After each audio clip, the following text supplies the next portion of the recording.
retour des beaux jours se fait sentir au port de Nador Bninsar. Les acteurs concernés s'activent chacun au niveau de son poste. Les derniers préparatifs et réglages s'opèrent avec beaucoup d'entrain du trafic maritime. Du côté des responsables portuaires, on enchaîne les réunions. L'opération d'accueil des premiers passagers est un événement qui se prépare vigoureusement. Pas de place à l'improvisation. المديرية الجهوية للجمارك فقد قامت باستعدادات اللوجستيكية. La direction régionale des douanes a préparé toute la logistique nécessaire et mobilisé les ressources humaines qui s'activeront pour l'accueil des passagers au niveau du port de Nador. Des guichets spéciaux ont été mis en place pour fluidifier le transit. Les liaisons maritimes reprendront progressivement avec une augmentation des fréquences au fil des jours.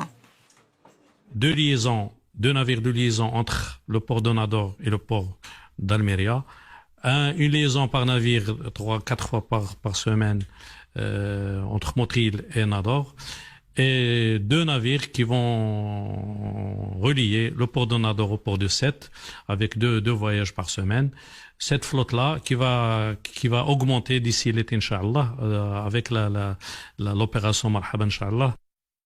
Changement de décor, nous sommes au port de Tangemed. Le retour progressif des passagers est vécu comme un grand jour.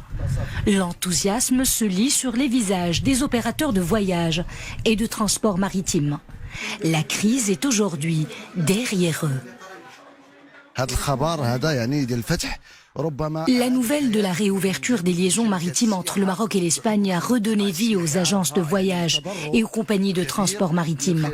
Car vous savez, le tourisme avait reçu un coup dur suite à la fermeture des lignes maritimes. Ce qu'on avait traversé s'apparentait à une catastrophe. Tous les acteurs du transport maritime et touristique ont payé un lourd tribut à la crise. Mais maintenant, nous sommes contents. Les choses iront au mieux.